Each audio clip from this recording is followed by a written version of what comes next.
There's potentially one argument for Biden. Chaos vote. Just because, like, you want to see a deranged old senile man press the nuke button, I guess. But he wouldn't.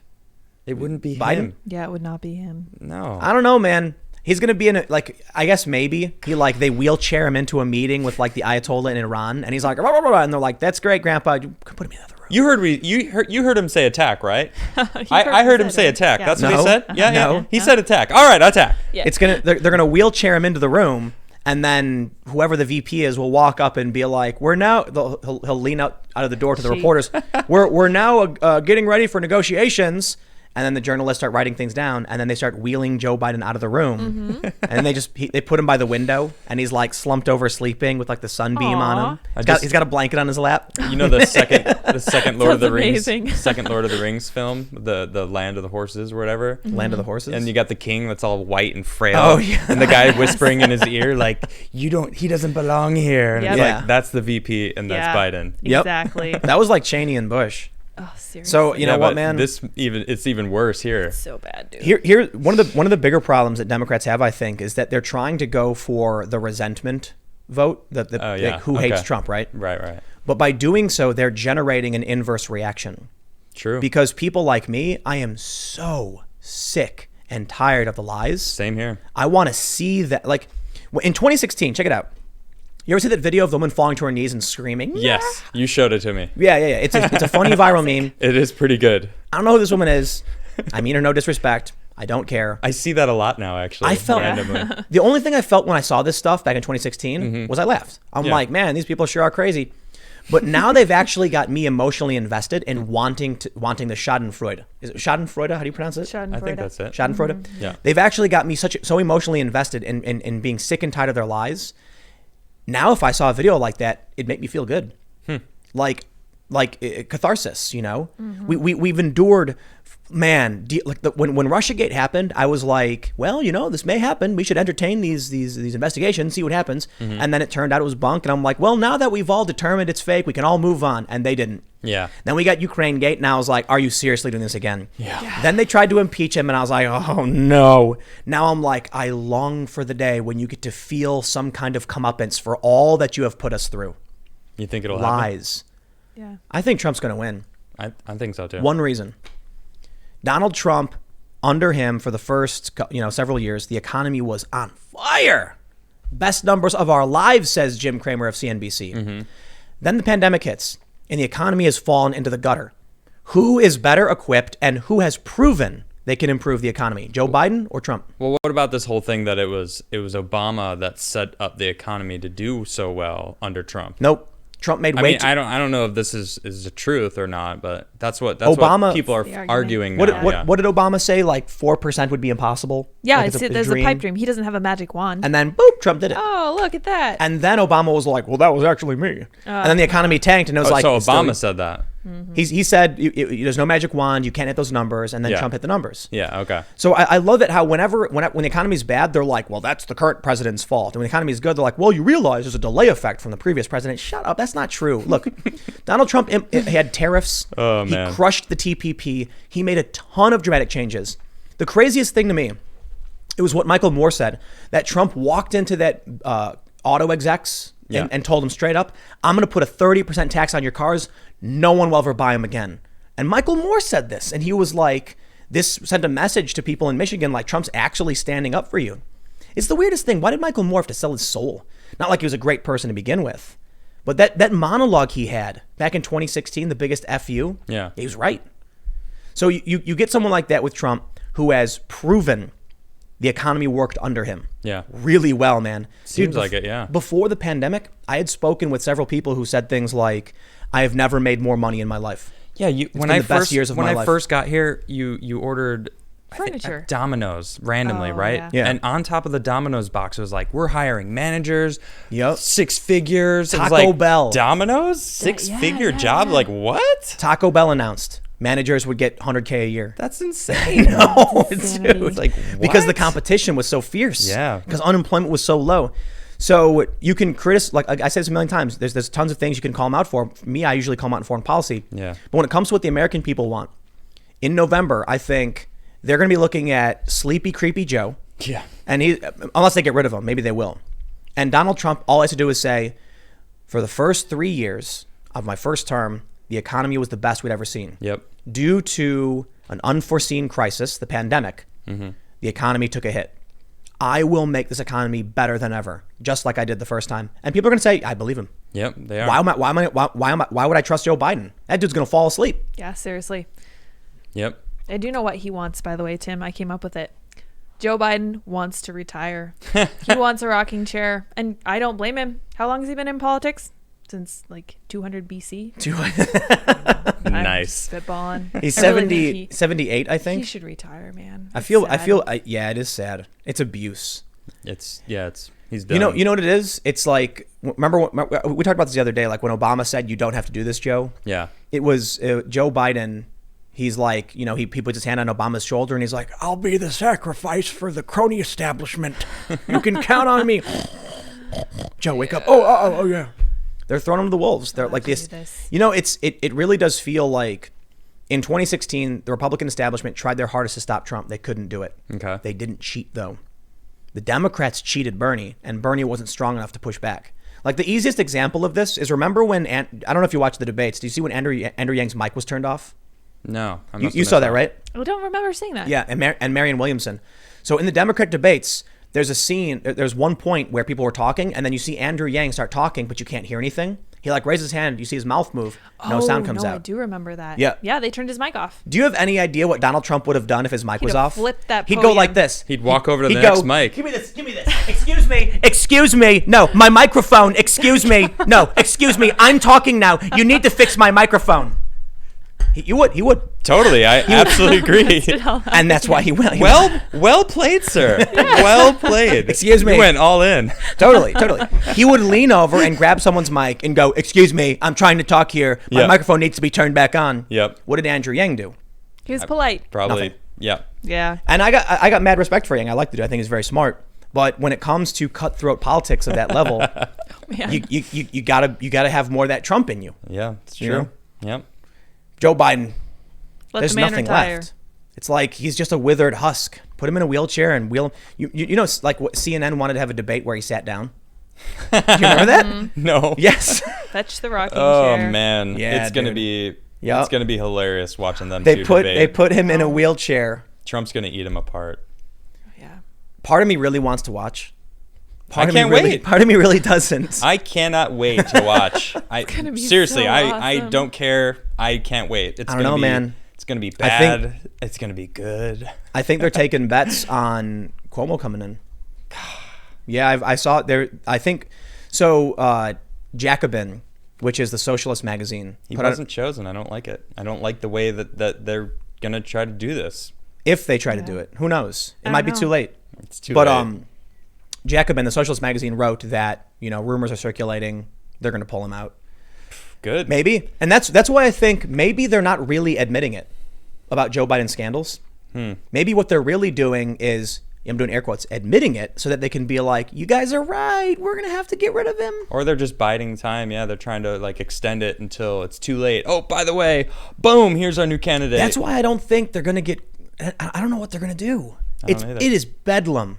You know what it is? It's the last bit of the ship is still above the water as it sinks. I don't know, man. And there's like 7 establishment people crowded on the top trying to figure out what to do to save their crony establishment. Dude, as soon as Biden said, I'm going to pick a woman as a VP, the Hillary documentary came out. It was like, boom, Hillary. Every time I would turn on anything, it was like Hillary's face. I'm like, why am I seeing her face everywhere? What is happening? And then all of a sudden, now she's doing town hall meetings with him. Oh, don't worry, Joe. You can go ahead and sleep. I got this. And I'm going to be talking. And it's like, what is going on here? Make Like, it stop. she didn't I legitimately think, win. And I thought I said it as a joke. I said it as a joke. I got a question. Can I take out life insurance policies on people I don't know? Like Joe Biden? Well, if he picks Hillary as a VP. Yep. For sure. Definitely. Yes. What's the biggest policy you offer? And then it's going to happen. I'm going to be sitting in the insurance office. Yeah. And I'm going to waiting. ask. Can I get an insurance policy on someone I don't know? And they're gonna be like, well, I guess so. Who's your choice? Well, you heard recently that Hillary was the VP choice for Biden. Yes, I would like to. No way. We're not. we're Way. not, Stop. we're not doing that. The guy's gonna be like, We're not taking bets. We're not taking bets. This is the 20th time someone has come up with me with this idea. yeah. We're not doing this. He's gonna be like, we can certainly arrange that. Just sign the dotted line, and I'll go. That's not weird to you? No, about 50 other people just signed the same policy earlier yesterday. It's like when 100,000 people win the same lottery, they all get like $1 instead of $100,000. Everybody gets rich. Sure, you could take out this policy. I mean, all these other people did it, so. But yeah. I mean, if it goes, you get a little bit. The CEO of the insurance company takes out an insurance policy on Biden with another company for his company. Yeah, because he's like to cover it. Yeah, exactly. Dude, oh man, November is going to be fun. So you know, I hope it ends up being fun and not something worse. I'm choosing to Well, believe how would it'll you be fun. How would you feel if Biden won? I mean, I'd laugh. I don't know. Yeah, I don't know how I'd laugh. I'd laugh the same as I laughed when Trump won. I would be more nervous about our economy and our country than I would if Trump won again. Oh, for You sure. know, in 2016, I felt like Hillary was way worse than Trump, Okay. but not enough to motivate me to want to support Trump at all. Okay. Now, Joe Biden is the same thing as Hillary. Like that was the same administration. And now you take the evil that is Hillary Clinton and combine it with senility. Now I'm freaking out. Yeah. Because, like, could you imagine, like, True the Wicked that. Witch of the West, but she's, like, mentally deranged, Forgetting where she put her broom. but all power, like, as powerful as the witch was. Powerful as like, she is. flying monkeys going around, but she can't think straight, so she's just, like, smashing things and, like, throwing things at people. You'd be like, that's... At least the Wicked Witch has a plan, I guess. Sure. So, but I didn't want her to win either. Now Joe Biden really scares me because he's, like... He embodies all of that, plus he's lost his mind. But, you know, I guess it's not fair. He's not gonna be president, even if he wins. I love the meme that's going around. It's Kim Jong-un, but his face is Hillary's face. Oh, no. Have you seen this? I haven't No. seen that. I'll have to look it up. It's frightening, but amazing. It's I really will good. Get it. Total side note, but Just as a side note, there's a meme we have to look up. There's a meme. it's pretty good. But I guess I kind of just we were listening to a Rogan podcast on the way to Rogan, and it was, I think, Owen Smith, and he mentioned that the Biden vote will probably be people who want that feeling back of what life was like during the Obama years. Oh, okay. Like, what feeling was that? Normalcy. You asked me earlier, like, what would Biden bring, you know? And I think back to, like, what was he saying? What do I remember him saying whenever he spoke? Half of the time, all I could hear was Obama. Well, back when me and Obama were together, and Yeah. back Obama, it's so like, pathetic. This is, what about now? Yeah. but that's the problem with his policies, because Right. if you actually look at his track record, the left hates his policies. It's like, tell me, Biden, when you locked up those kids in cages and built the cages in the first place. Well, I mean, they called Obama the deporter in chief. Yeah, that's right. Like, I mean, Joe Biden has that legacy behind him. And that's, I think, my favorite, one of my favorite articles was from, I think, CNN, or was it the Washington Post, maybe? I can't remember who. Okay. They said, when did Barack Obama become a Republican? Oh, I remember CNN. that. And then Washington Post wrote, Barack Obama, the conservative. And I'm like, wow. I don't know what that makes me. Moderate, I guess, if Yeah. Barack Obama's the conservative now. But I guess it's because, and I've long maintained this, Donald Trump ran as a moderate. And so because they tried using the far right smear, they shoved themselves into the far left corner. Yeah. Because if Trump is far right, I don't know, where else do you go after that? Yeah, it's like they go to push, but they're pushing against a wall, just moving themselves. Right. Yeah.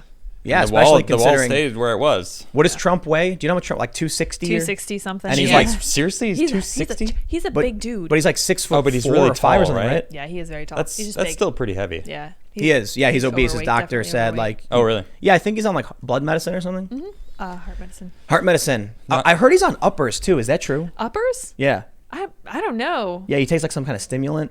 I don't think he takes any stimulants. I think that he He's only just takes high like energy. a statin. Yeah, Yeah, he is high energy. No, I don't know. I heard that, though. I heard Yeah. that. I'm not saying it's true, but I did heard that he takes, like, some kind of, like, upper of some Caffeine. sort. Pepsi? No, look it up. Google it. I'm looking now. It could just be another smear. And this is one of the other big problems. Like, if you came out right now and told me that Donald Trump shot a guy on Fifth Avenue, I'd be like, I don't believe you. because the press is always lying. Yeah, that's true. I'd be like, so when he did that whole injecting bleach thing, Yeah. I saw it and I was like, whoa. And then I immediately did a segment where I was like, yeah, it was a stupid thing to say. And then I did some more digging and I was like, oh, I mean, it kind of was, but it was actually is being overblown in a lot of different ways. And then a bunch of people said to me, like, I can't believe you fell for this. And I was like, you're right. How did I fall for this? Yeah. How did I, of all people, fall for this? You of all people, Tim. Seriously. They're lying all the time. I know they're lying all the time. Yep. I don't mean literally all the time. I know now you're going to find some like weird activist group being like, Tim Pool is a conspiracy theorist, thinks the media only lies ever. No, I use all of I use mainstream sources all the time. I have to fact check them constantly because it's kind of like in mainstream media, you have a bunch of journalists that are they're the equivalent of landmines. Okay. Out of the 100 journalists they have, how many of them are activists secretly working to push a political agenda? A lot. Yeah. Not most, though. I wouldn't bet most, because a lot of people don't realize is that a lot of the columnists for like the New York Times who write these things don't actually work there. It's like they have a column where they have a contract to write once a month or something. A lot of the journalists write really boring things you never read, because it'll be like a sentence where it'll be like, today the stocks rebounded, blah, blah, blah. In fact, they're using a lot of robots to do that. So there are a lot of regular journalists. You'll never hear their names. But most of the people we see when we're talking about journalists are like Twitter activists. Yeah. And so we see this hyper concentration. And so then when I'm navigating the news, it's like walking in a minefield. Like I'll step on a mine and I'll go, aha, and then I'll have to crouch down and there's the activist journalist and diffuse it. And then you walk and like, for the most part, you walk through this field, there's real news all over the place. Mm-hmm. But then those landmines are there. And so the average person reads fake news. Gets blown away. Yeah, like the Daily News in New York wrote, calls to poison control spike after Donald Trump says to ingest bleach or whatever. Mm-hmm. Fake news, totally fake. They did it. It's a false correlation. The spike in phone calls was happening months before Trump ever said anything. Of course, it was because people were buying disinfectant in general. They're having it around more. Yeah. Yeah. So then they do this. So I could write something like, Tim Pool's house burns down after Adam orders spicy wings from a vegan restaurant. Super spicy. And then people, the goal is to make them assume you had something to do with my house burning down. When in reality, it's like those are two totally separate events. How did they know? Yeah. Or if I said something like, Tim Pool's house burns down after Ian starts a bonfire, then you assume the bonfire did it. Yeah. But I never said that. I said it was after. Now I really want wings. Is that weird? Thanks for checking out this clip from the Timcast IRL podcast. We do the show live Monday through Friday at 8 p.m. If you want to catch the full show, tune in to this channel, subscribe, hit the like button, or check us out on iTunes and Spotify. And we will soon have this podcast up for free on all podcast platforms. Thanks for hanging out, and we'll see you all in the next episode.